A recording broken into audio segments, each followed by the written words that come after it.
listening to that contribution from my colleague Joe Goodhue and then hearing the interjections from the other side made me realise that 16 months on from the last general election, that opposition still hasn't woken up to the fact why they lost so concisely at the election of 2008.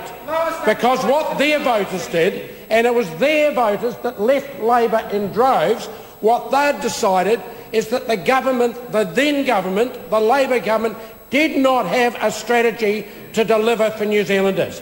They were fed up with the Helen Clark proposals of recklessly spending their hard-earned taxpayer money in a benign attempt to buy votes simply to stay in power. And what yesterday's speech was all about, Mr Speaker, was it was the national government led by our Prime Minister John Key putting a very firm stake in the ground as to what this national government will be branded for. And what this national government will be branded for is a genuine effort to engender economic growth and prosperity for all New Zealanders. So I do say to New Zealanders, get hold of the full speech of John Key's, the 9,500 words, and read it carefully, because that member calls out job creation.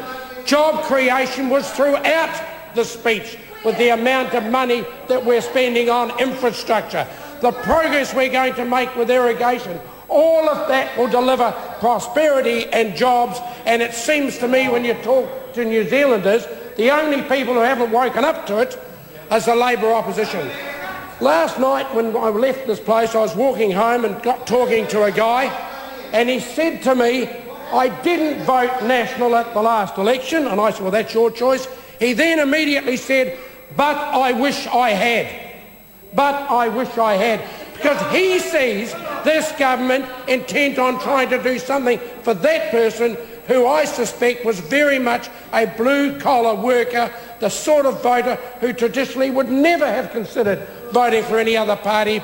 But after yesterday's speech by the Prime Minister, we've got him and locked him in as a national voter, and that's what that Labor opposition has to wake up to, Mr Speaker. Mr Speaker, the economic plan that the national government has laid out yesterday is ambitious. And it has to be ambitious if we're going to encourage our young New Zealanders both to return from overseas and then to stay in New Zealand. Because they left in droves during the last decade, and you can't blame them. They were driven out by policies of high taxation and reckless spending which didn't deliver prosperity. And to the day I die, I will never forget the images of Michael Cullen on the pre-election fiscal update release, gloating that he had left for whoever was to be the incoming government. He had left them 10 years of deficit. And he achieved that through a period of international buoyancy. And then we came into government, struck the worst economic conditions that we've seen since the 1930s. We spent last year fulfilling and delivering our election promises, and no New Zealander can say we didn't do that. And this year we outlined a strategy to deliver real growth. Mr Speaker, I want to concentrate on the part that I was significantly involved in, and that is the irrigation development that will occur in this country. And I want to read 2 paragraphs from John Key's speech. And he said, the government will also take action this year to remove particular regulatory roadblocks to water storage and irrigation in Canterbury. This will be in addition to the work already being carried out by the National Infrastructure Unit and the Land and Water Forum on progressing water storage infrastructure throughout the country. The Prime Minister went on and said, overall, the government is committed to ensuring that water storage and irrigation projects which meet environmental standards and which are good economic propositions can happen in a decent time. A far cry from what was done by the previous Labor government. And it's all very well for Buddy MP Ruth Dyson to come out in 2010 to say she supports irrigation in Canterbury, Where was she through the 9 years that she was in a cabinet with an opposition, with a chance to actually do something? She was silent. She was silent, as was Darren Hughes. What did he do to develop the Canterbury Water Strategy? Absolutely nothing. Mr. Speaker, we often hear the comment that Australia is the lucky country. We've all heard that comment.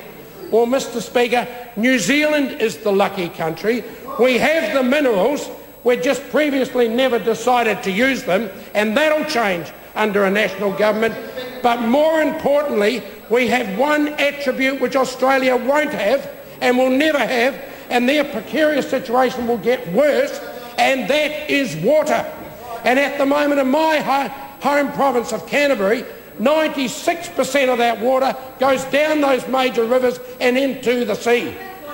We can harvest that water, we can utilise it and deliver substantial profitability, productivity and buoyancy to the economy, not only of Canterbury, but to the whole of New Zealand. We have identified 500,000 hectares currently irrigated in New Zealand. Much of that irrigation is actually unreliable at the moment, and yet we've also identified potentially a further 1.9 million hectares that could be irrigated. And I think it's a crying shame that our government hadn't done this many, many years ago, because the opportunities are there. So we are determined to unblock those roadblocks that exist at the moment. We're going to make sure that we deliver that profitability, because within my portfolio area of agriculture, when I was asked by the Prime Minister, where could we quickly get some economic gains, the obvious answer was water, and I'm pleased that he and the Cabinet and my caucus colleagues have accepted that challenge and prepared to move so decisively on it. I just want to touch on one other issue, and that is the global alliance which the national government delivered to the world at Copenhagen. The only success that came out of the Copenhagen Conference on Climate Change last year. And we've had this initiative recognised throughout the world, praised by everybody, joined up by 23 countries, with the Americans giving $90 million US to it, New Zealand giving $45 million New Zealand to it, and I've seen one sole criticism of the Global Alliance, and that came from a little-known Labor backbench MP called Charles Chauvel. Charles Chauvel travelled to Copenhagen, and the sum contribution from his trip to Copenhagen was to criticise the New Zealand initiative, the Global Alliance. Now, I've been at conferences last year around the world selling the concept. Every time it's spoken of as the New Zealand initiative. It is an opportunity which the New Zealand has recognised, that with money spent on science we can do something to lessen and mitigate the emissions from agriculture, the greenhouse gas emissions from agriculture. But New Zealand can't do it alone. The rest of the world won't be able to do it alone. But if we get a cooperation between the scientists around the world, we can make real progress.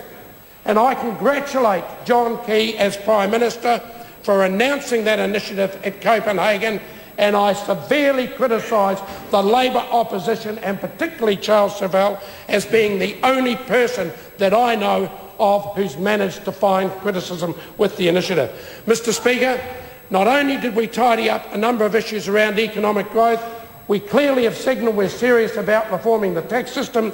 There was concern around the land tax, there was concern around capital gains. John Key took the opportunity yesterday to say they are not part of this National Party agenda. A lot of work now to be done on finalising a tax package. I look forward to be involved in that, but I was surprised by Mr Goff's response immediately after the Prime Minister sat down to say that he was against GST because he introduced GST. He was a close colleague of Mr Kagel at the time it was introduced. He then corrected himself and said he was against increasing GST. Well, the last time GST was increased from 10% to 12.5%, Guess who the minister was in the cabinet? None other than Phil Goff. So, Mr Goff, no wonder your speech had no credibility whatsoever yesterday.